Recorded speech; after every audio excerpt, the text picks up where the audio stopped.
नमस्कार, आप देख रहे हैं मातृभूमि। मैं हूं आपके साथ शोभना यादव। पाकिस्तान के प्रधानमंत्री इमरान खान ने अपनी ही आवाम को दिया है एक बड़ा धोखा, अपनी ही जनता से की है बहुत बड़ी दगाबाजी। सैकड़ों अमेरिकी फौज इस वक्त पाकिस्तान की धरती पर मौजूद है, लेकिन उन्होंने अपनी जनता से इस पर झूठ बोला, उसे छुपाने की कोशिश की। लेकिन जब बात खुल गई तो अब डैमेज कंट्रोल का काम किया जा रहा है। क्या है पूरा विवाद? और क्योंकि पाकिस्तानी मीडिया में भूचाल मचा है, इसलिए हमारी आप ये रिपोर्ट देखिए और समझिए क्या है पूरा मामला।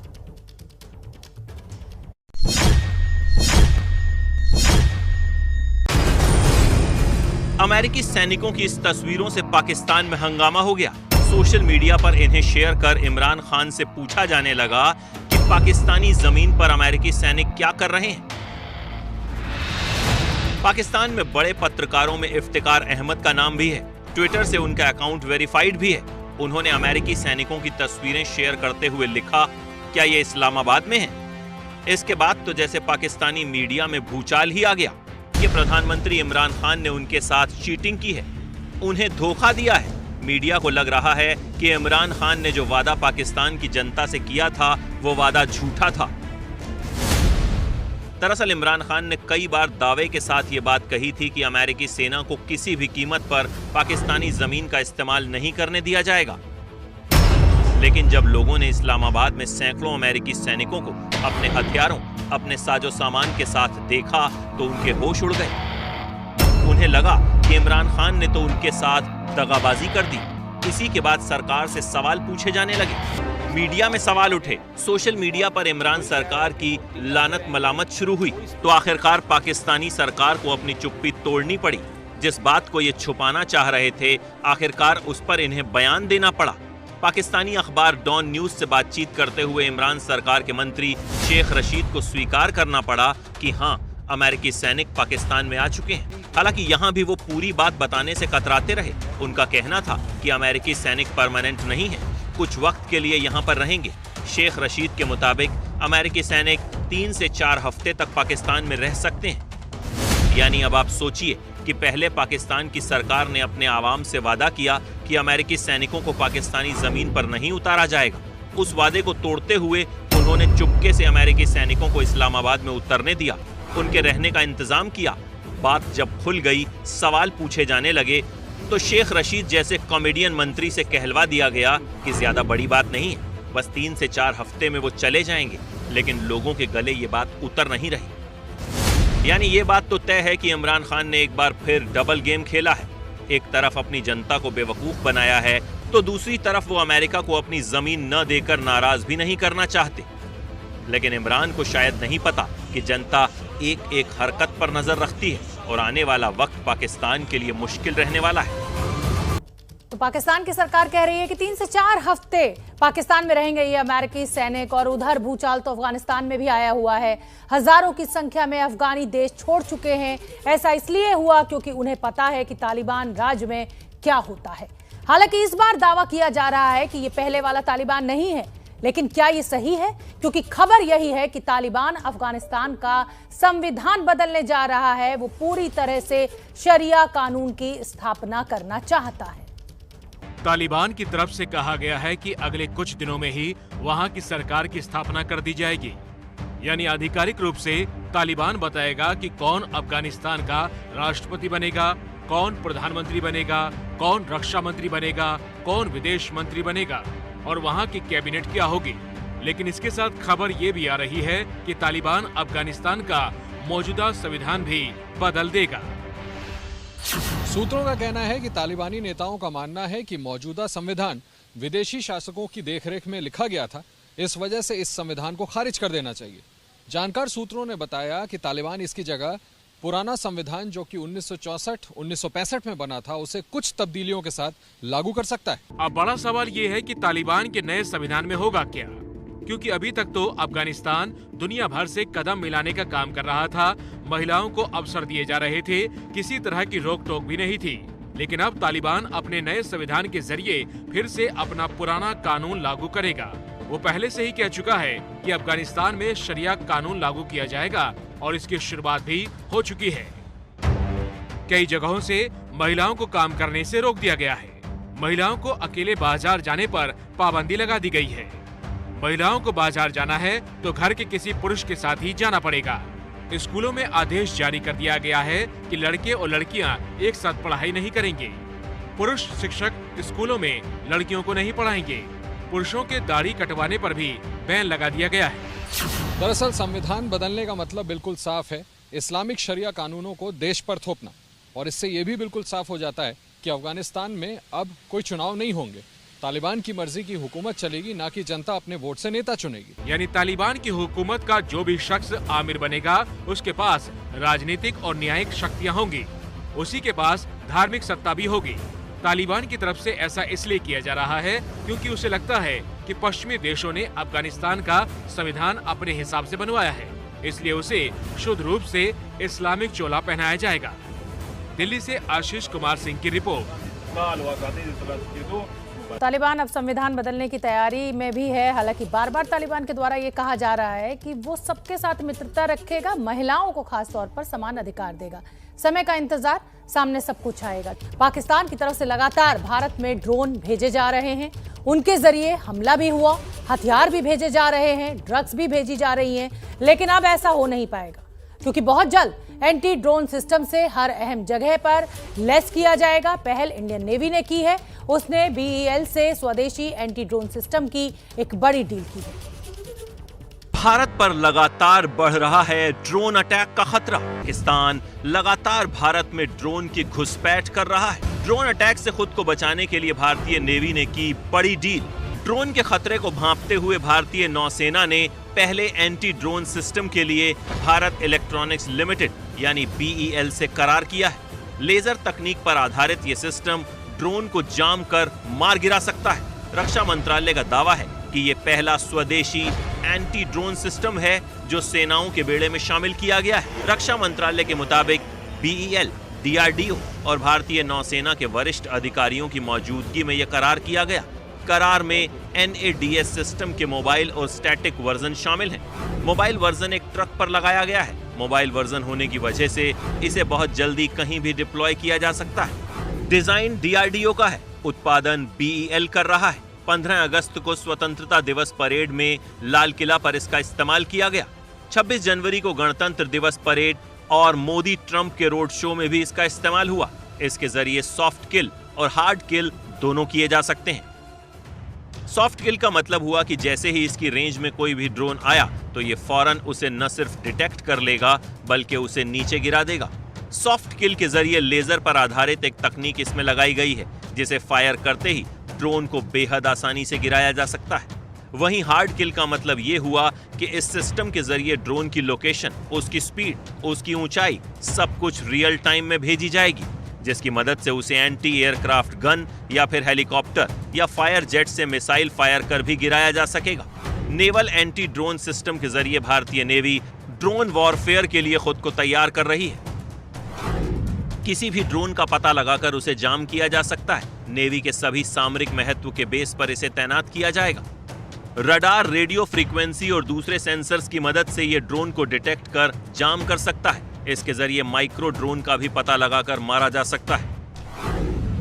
DRDO की RF global navigation satellite system से ड्रोन को इस्तेमाल करने वाले कंट्रोलर की फ्रीक्वेंसी का पता लगाकर सिग्नल को जाम कर सकता है। रक्षा मंत्रालय के मुताबिक बेहद जल्द ये NDS सिस्टम नौसेना को मिलने शुरू हो जाएंगे। इसके अलावा जल्द ही थल सेना और वायु सेना भी BEL से इन एंटी ड्रोन सिस्टम का करार किया जाएगा। दिल्ली से संवाददाता नीरज राजपूत की रिपोर्ट। दिल्ली NCR में कल से ही झमाझम बारिश हो रही है। मौसम विभाग की माने तो सितंबर में हो रही इस बारिश ने दिल्ली में हो रही बारिश के पिछले 19 साल के सभी रिकॉर्ड्स को तोड़ दिया है।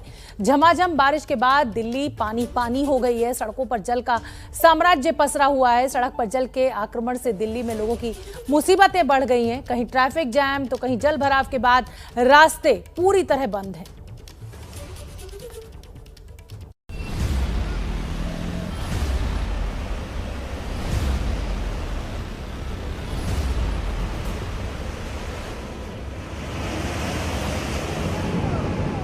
देश की राजधानी दिल्ली हो गई है पानी पानी।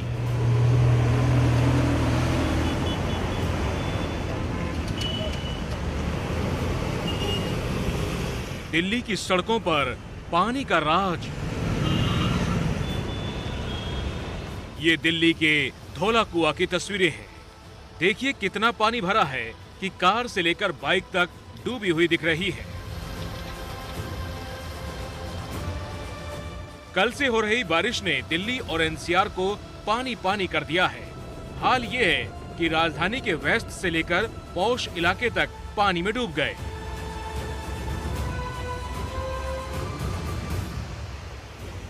कहीं पेड़ गिरे तो रास्ता जाम हो गया, तो कहीं पानी भरा तो सब कुछ डूब गया। जरा जाम की इन तस्वीरों को देखिए। सुबह सुबह का वक्त है और बारिश से भरे पानी में गाड़ियां रेंग रही हैं। ये दिल्ली की वेस्ट सड़कों में से एक आईटीओ की तस्वीर है। रोड पर इतना पानी है कि लो फ्लोर बसों के अंदर तक पानी घुस गया।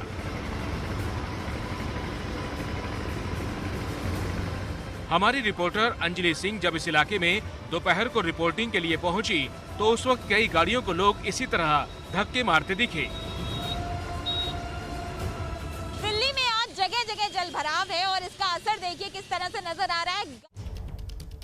राहुल गांधी की प्रेस कॉन्फ्रेंस शुरू हो गई है, सीधे आपको लिए चलते। प्राइस राइज की, पेट्रोल, डीजल और गैस की कीमत के बारे में आपसे देश की जनता से बात करना चाहता हूं। डीजल, पेट्रोल, ये तकरीबन इकोनॉमी के हर भाग में कहीं ना कहीं इनपुट होता है इसका। तो जब डीजल और पेट्रोल के दाम बढ़ते हैं, एक तो डायरेक्ट चोट लगती है और एक इनडायरेक्ट चोट लगती है। डायरेक्ट चोट लगती है जो गाड़ी में, स्कूटर में, ट्रक में डीजल पेट्रोल डालता है, उसको डायरेक्ट जेब में चोट लगती है। और इनडायरेक्ट जो लगती है, जब डीजल का, पेट्रोल का दाम बढ़ता है तो ट्रांसपोर्ट कॉस्ट बढ़ती हैं। ट्रांसपोर्ट कॉस्ट बढ़ती हैं तो सब चीज के दाम बढ़ते हैं। और पिछले 7 साल से हमने एक नया आर्थिक पैराडाइम देखा है। एक तरफ डीमोनेटाइजेशन, दूसरी तरफ मोनेटाइजेशन। ये एक तरफ डीमोनेटाइजेशन, दूसरी तरफ मोनेटाइजेशन। और फाइनेंस मिनिस्टर ने कहा, मोदी जी ने पहले कहा था मैं डीमोनेटाइजेशन कर रहा हूं, और फाइनेंस मिनिस्टर कहती रहती है मैं मोनेटाइजेशन कर रहा हूं। तो जनता ये पूछ रही है कि मोनेटाइजेशन किसका, डीमोनेटाइजेशन किसका? क्योंकि मोनेटाइजेशन हो रहा है तो किसी का तो हो रहा होगा, और डीमोनेटाइजेशन हो रहा है तो किसी का हो रहा होगा। तो मैंने ये आपके लिए, मोदी जी के लिए बहुत अच्छी तरह लिखा है। देखिए, डीमोनेटाइजेशन किसका हो रहा है? किसानों का हो रहा है, मजदूरों का हो रहा है, जो छोटे दुकानदार हैं, मिडिल साइज बिजनेस वाले हैं, स्मॉल बिजनेस वाले हैं, उनका हो रहा है, एमएसएमईज का हो रहा है, सैलरीड क्लास, सरकार के जो एम्प्लॉइज हैं उनका हो रहा है, और जो ईमानदार इंडस्ट्रियलिस्ट हैं उनका हो रहा है। अब मोनेटाइजेशन किसका हो रहा है? 4-5 नरेंद्र मोदी जी के जो मित्र हैं, उनको आप 4-5 कह दीजिए, उनको आप हम दो हमारे दो कह दीजिए, जो आप कहना चाहते हैं कह दीजिए।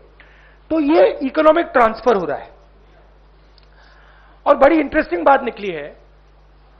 मैं सोच रहा था, मोदी जी कहते रहते हैं कि जीडीपी बढ़ रही है, फाइनेंस मिनिस्टर कहती है कि देखिए जीडीपी का प्रोजेक्शन ऊपर की ओर है।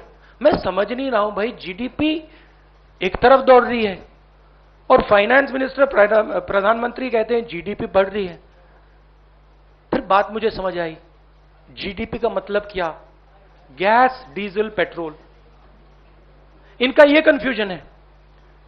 और मैं अब आपको गैस, डीजल, पेट्रोल के दाम और जीडीपी किस प्रकार से बढ़ रही है वो तो आज थोड़ा डायरेक्ट बताना चाहता हूं। 2014 में नरेंद्र मोदी जी ने कहा था कि डीजल, पेट्रोल के दाम बढ़ते जा रहे हैं, याद है आपको? 2014 में 410 रुपीज सिलेंडर की प्राइस थी जब हमने यूपीए ने ऑफिस छोड़ा।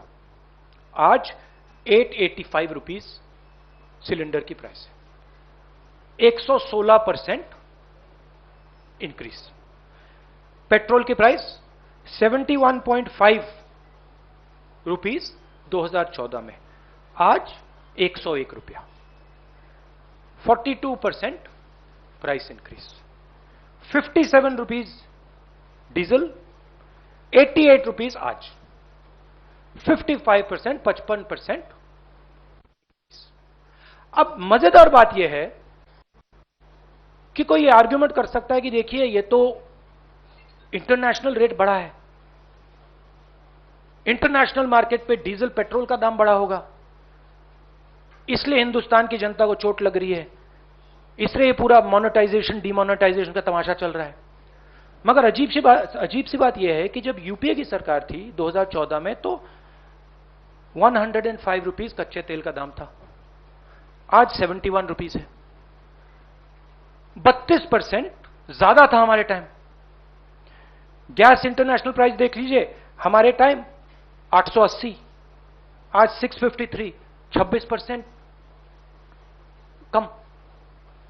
तो इंटरनेशनल मार्केट पे gas price, diesel price, petrol price, oil price गिर रहे हैं और हिंदुस्तान में बढ़ते जा रहे हैं। दूसरी तरफ हमारे जो एसेट्स हैं उनको बेचा जा रहा है। 23 लाख करोड़ रुपए, 23 लाख करोड़ रुपए सरकार ने जीडीपी से कमाया है। जीडीपी वो ग्रोस डोमेस्टिक प्रोडक्ट नहीं, जीडीपी मतलब गैस, डीजल, पेट्रोल। मेरा सवाल है ये 23 लाख करोड़ रुपए गए कहां? और जनता को यह पूछना चाहिए कि आपके जेब में से जो पैसा निकाला जा रहा है, छीना जा रहा है, ये कहां जा रहा है? जो हिंदुस्तान के एसेट्स हैं, हमारी कंपनीज हैं, उनको बेचा जा रहा है, डिमोनेटाइजेशन किया जा रहा है, नोटबंदी की जा रही है, जीएसटी आपसे पैसा छीना जा रहा है, किसानों के 3 कानून बने हैं, वहां से आपका पैसा छीना जा रहा है। तो ये जा कहां रहा है? आपके पास नहीं आ रहा, आपके जेब में तो नहीं जा रहा। तो हिंदुस्तान के युवाओं को, जनता को यह सवाल पूछना पड़ेगा कि ये जा कहां रहा है, किसको मिल रहा है ये सब पैसा। अब अंग्रेजी में बोल देता हूं। डू आई नीड टू से इट इन इंग्लिश और can I just you like me to say it in English? Do you want me to say it? Broadly in English, huh? Broadly the government has a new concept of GDP. New concept is an increase in GDP means an increase in gas, diesel and petrol prices. Over the last 7 years, they've earned 23 lakh crores from an increase in diesel, petrol and gas. Every single person is affected by this. There are two effects. There's a direct effect and an indirect effect. The direct तो कांग्रेस के नेता राहुल गांधी को आपने सुना मोदी सरकार के ऊपर हमला बोलते हुए। जीडीपी का अर्थ उन्होंने कहा गैस, डीजल और पेट्रोल, यानी जीडीपी बढ़ रही है जब मोदी सरकार कहती है तो इसका मतलब गैस, डीजल और पेट्रोल के दाम बढ़ रहे हैं, हमारे जो एसेट्स हैं, हमारी जो कंपनियां हैं, उनको बेचा जा रहा है। बड़ा हमला राहुल गांधी की तरफ से। बारिश से सिर्फ दिल्ली ही बेहाल नहीं है, बल्कि बारिश ने साइबर सिटी गुरुग्राम को भी पानी पानी कर दिया है। पौष इलाकों से लेकर मुख्य चौराहों और सड़कों पर जल भराव है। ये तस्वीरें एक तरह से प्रशासन के विकास और व्यवस्था के दावों पर सवाल जरूर खड़ा कर रही हैं, तो वहीं लोगों की मुसीबतें बढ़ती जा रही हैं। सड़क पर पानी भरने से लोगों की गाड़ियां जहां तहां बंद हो गई या फिर पानी के बीच रेंग रही हैं। इससे लोगों को अपने काम और दफ्तर पहुंचने में देरी हुई। बताया ये जा रहा है कि लगातार बारिश से एक्सप्रेसवे के सर्विस लेन में पानी भर चुका है और उसके बाद सड़क पर जाम की स्थिति अभी भी बनी हुई है। और गुड़गांव के बाद अब उत्तर प्रदेश के गाजियाबाद की बात करते हैं। दिल्ली एनसीआर में लगातार 2 दिनों से बारिश हो रही है और लोगों की मुसीबतें इसके चलते बढ़ गई हैं। गाजियाबाद की ये तस्वीरें आप देखिए। गौशाला अंडरपास में पानी भरने से कार बीच सड़क पर ही बंद हो गई, जिसके बाद कार को पानी से बाहर निकालने में ट्रैक्टर की मदद लेनी पड़ी। ट्रैक्टर और रस्सी के सहारे बड़ी मुश्किल के बाद इस कार को यहाँ से बाहर निकाला गया। तो अंडरपास तो बना लिए, फ्लाईओवर्स बना लिए, लेकिन जल निकासी की सही व्यवस्था ना होने की वजह से थोड़ी भी बारिश होती है तो इसी तरीके की तस्वीरें सामने आने लगती हैं। और उत्तर प्रदेश के बाद बात हरिद्वार की हम करेंगे, जहां राजलोक कॉलोनी में बारिश के पानी के साथ मगरमच्छ आने से हड़कंप मच गया, जिसके बाद स्थानीय लोगों ने वन विभाग को इसकी जानकारी दी। वन विभाग की टीम ने तुरंत मोर्चा संभालते हुए कड़ी मशक्कत के बाद इस मगरमच्छ को नाले से बाहर निकाला। मगरमच्छ को निकालने के बाद वन विभाग ने मगरमच्छ को दोबारा गंगा नदी में ले जाकर छोड़ा।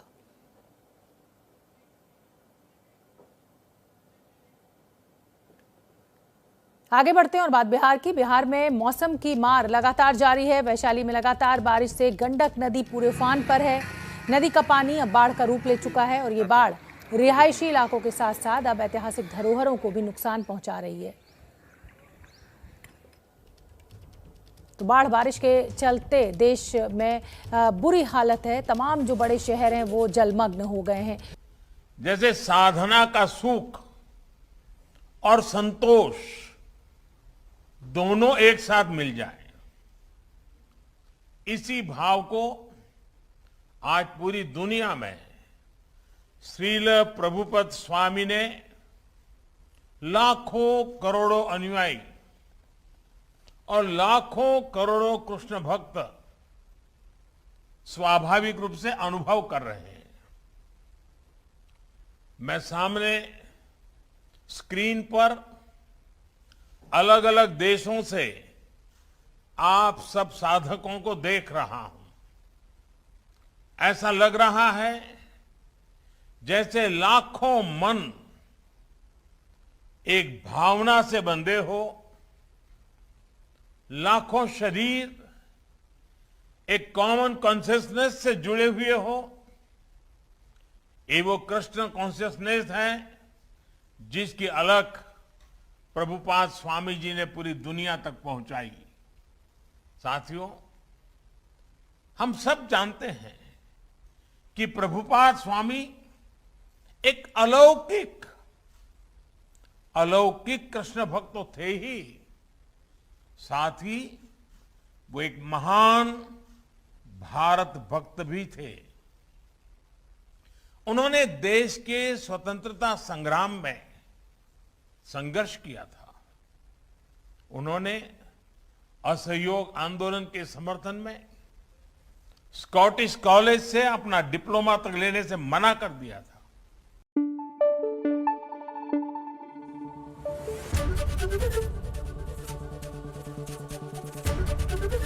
एबीपी न्यूज आपको रखे आगे।